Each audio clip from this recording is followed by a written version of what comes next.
Just June 28th, as emergency crews worked to clean up yet another toxic train derailment in the United States, this time on the Montana River, further exposing our nation's chronically underfunded infrastructure and its threats to our health, the Pentagon announced plans to send an additional $500 million worth of military aid to Ukraine. The development came as Ukraine's army enters the third week of a vaunted counteroffensive that CNN describes as, quote, not meeting expectations, and which even Volodymyr Zelenski says is going slower than desired.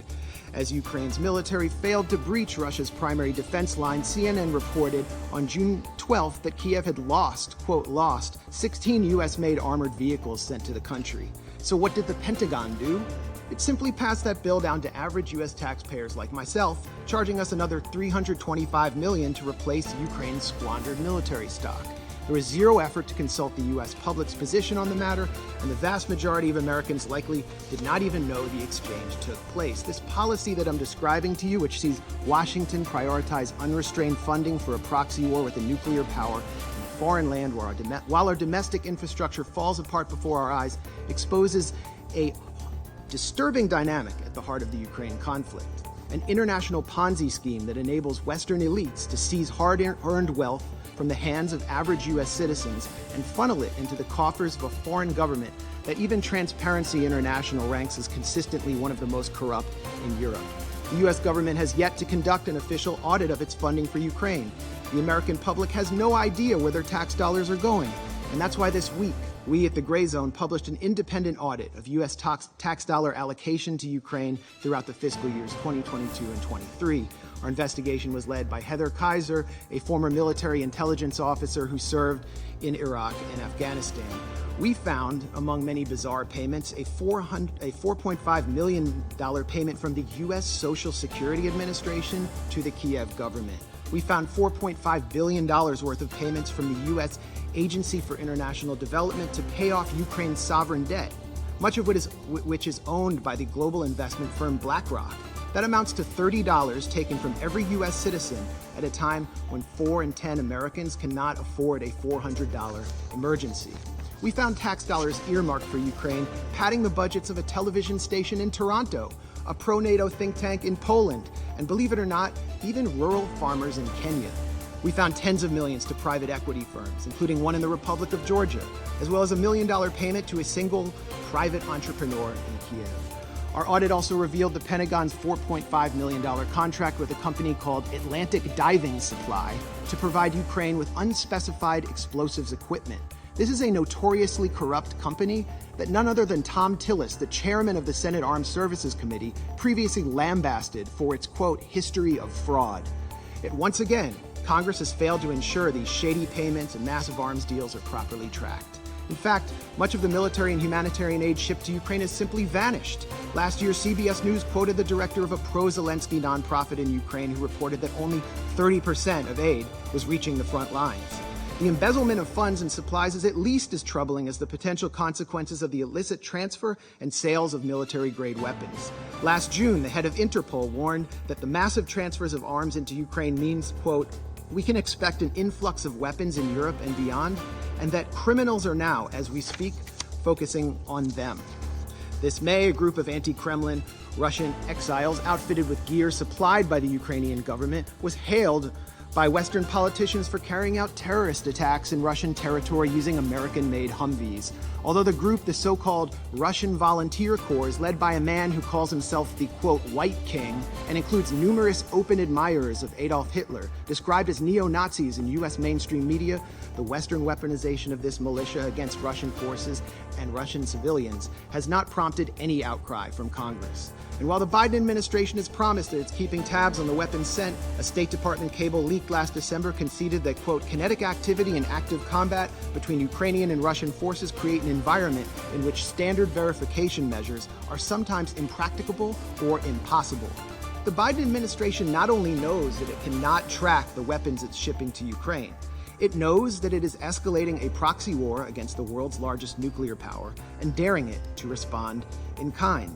We know this because back in 2014, and this timeline is so important, that's when NATO Secretary General Jens Stoltenberg said that the war started following a US-backed coup d'etat. President Barack Obama rejected demands from Kiev to send lethal offensive weaponry, because, as the Wall Street Journal put it, he had a, quote, long-standing concern that arming Ukraine would provoke Moscow into further escalation that would drag Washington into a proxy war. When Donald Trump entered office in 2017, he attempted to hold the line on Barack Obama's policy, but was soon branded a Russian puppet by the Beltway press corps and the Democratic Party for refusing to send Raytheon's Javelin missiles to the Ukrainian military.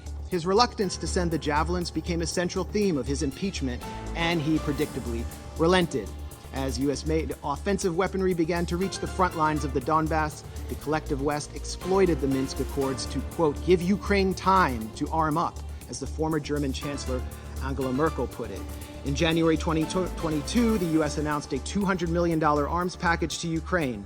Follow the timeline. By the 18th of February, observers from the Organization for Security and Cooperation in Europe reported a doubling in ceasefire violations, with OSCE maps showing the overwhelming majority of targeted sites on the side of pro-Russian separatists in Donetsk and Lugansk. 5 days later, Russia invaded Ukraine. And since then, the U.S. and its allies have been scurrying up the escalation ladder at every opportunity. Quote, things we couldn't give in January because it was escalatory were given in February, a former State Department official complained after meeting with Ukrainian counterparts. And things we couldn't give in February, we can in April. That has been the distinct pattern, starting with, for crying out loud, Stingers, referring to shoulder-mounted rockets. Joe Biden himself said in March 2022, the idea that we're going to send in offensive equipment and have planes and tanks, don't kid yourself. No matter what you all say, that's called World War III. Just over a year later, Biden changed his tune, backing a plan to provide F-16 fighter jets to Ukraine, and after pressuring Germany to send in the tanks he once feared would provoke World War III. It would only take 2 months from the time Ukraine received HIMARS, Lockheed-made HIMARS systems for the U.S. for the Ukrainian military to begin targeting critical infrastructure, using them to strike the Antonovsky Bridge over the Dnipro River, and again 2 months later in a test strike on the Kakhovka Dam to see if the Dnipro's water could be raised enough to stymie Russian crossings, as the Washington Post reported. 3 weeks ago, the Kakhovka Dam was destroyed, triggering a major environmental catastrophe that caused mass flooding and contamination of the local water supply. Ukraine, of course, blames Russia for this attack, but has produced no evidence. Around this time, Ukraine also baselessly accused Russia of planning a provocation at the Zaporozhye nuclear plant. This triggered a resolution by Senators Lindsey Graham and Richard Blumenthal, no relation to me, calling for NATO to intervene directly in Ukraine and attack Russia if such an incident occurred. The move by Blumenthal and Graham thus established a de facto red line for initiating U.S. military action, much like the one set down in Syria, which, as a former U.S. diplomat commented to journalist Charles Glass, was an open invitation to a false flag. Will we see another Duma deception, but this time in Zaporozhye? This time with nuclear consequences? Why are we doing this? Why are we tempting nuclear annihilation by flooding Ukraine with advanced weapons and sabotaging negotiations at every turn? We've been told by people like Senator Dick Durbin that Ukraine is literally in a battle for freedom and democracy itself, and therefore anyone who opposes military aid to Ukraine opposes the very defense of democracy, according to this logic. So where's the democracy in Vladimir Zelenski's decision to ban opposition parties, to criminalize the media outlets of his legitimate political opponents, to jail his top political rival and his deputies, to raid Orthodox churches and jail clergymen? Where is the democracy in the Ukrainian government's imprisonment of Gonzalo Lira, an American citizen, simply for challenging the official narrative of Ukraine's war? And where is the democracy in Zelenski's recent decision to suspend elections in 2024 on the grounds that martial law has been declared? The answer is that Ukrainian democracy is harder to find these days than that country's commander-in-chief, Valery Zaluzhny. Senator Lindsey Graham has offered a much more grim and more on-the-mark rationale for supplying Ukraine with billions in weapons. As the senator boasted during a recent visit with Zelenski in Kiev, the Russians are dying. It's the best money we've ever spent. I repeat, the Russians are dying. It's the best money we've ever spent. And Graham has also said that Americans are ready to fight this war down to the last Ukrainian. While official casualty numbers are strictly classified, we must worry that Ukraine is well on its way to fulfilling the senator's ghoulish fantasies. As a Ukrainian soldier complained this month to Vice News, we don't know what Zelensky's plans are, but, quote, it looks like the extermination of its own population, like of the combat-ready and working-age population. That's it. Indeed, military cemeteries in Ukraine are expanding almost as rapidly as the Northern Virginia McMansions and beachfront estates of executives from Lockheed Martin, Raytheon, and assorted Beltway contractors benefiting from the second highest level of military spending since World War II. These are the real winners of the Ukraine proxy war. Not average Ukrainians or Americans or Russians. The winners, or Europeans for that matter, the winners are people like Secretary of State Tony Blinken, who spent his time between the Obama and Biden administrations launching a consulting firm called West Exec Advisors, which secured lucrative government contracts for intelligence firms and the arms industry. Blinken's former partners at West Exec include Director of National Intelligence Avril Haines, CIA Deputy Director David Cohen, former White House Press Secretary Jen Psaki, and almost a dozen current and former members of Biden's national security team. Defense Secretary Lloyd Austin, for his part, is a former and possibly future board member of Raytheon, and an ex-partner of Pine Island Capital Investment, which collaborates with West Exec and which Blinken himself has advised. Meanwhile, the current U.S. ambassador to this body, the UN, Linda Thomas-Greenfield, is listed as a senior counsel at the Albright Stonebridge Group, a self-described commercial diplomacy firm that also finesses government contracts for the intelligence and arms sector, and which was founded by Madeleine Albright, infamously known for her comments that the deaths by sanctions of 500,000 Iraqi children were worth it.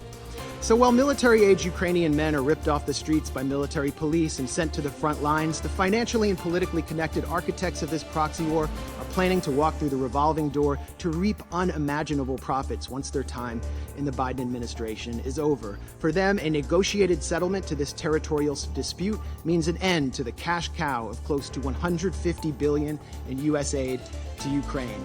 So in closing, when the United States, my country, a permanent member of this council, has fallen under the control of a bipartisan regime which seeks to perpetuate a proxy war for as long as it takes, in the words of Joe Biden, which considers diplomacy synonymous with unilateral coercive measures to, quote, turn the ruble to rubble, as Biden pledged to do, whose leadership subverts negotiations in order to pursue profit while refusing to properly inform its own citizens what they're paying for, and pushes the sons and brothers of its supposed Ukrainian partners out onto a killing field in order to bludgeon a geopolitical rival, when both Zelenski and members of U.S. Congress are calling for preemptive strikes on Russia, which have nothing to do with Article 51 of the UN Charter, this council must take action to enforce that charter. That charter is clear that the Security Council must use its authority to guarantee a pacific settlement of dispute, particularly when it threatens international security. That should not only apply to Russia and Ukraine. This council has an obligation to strictly monitor and restrain the U.S. and the illegal military formation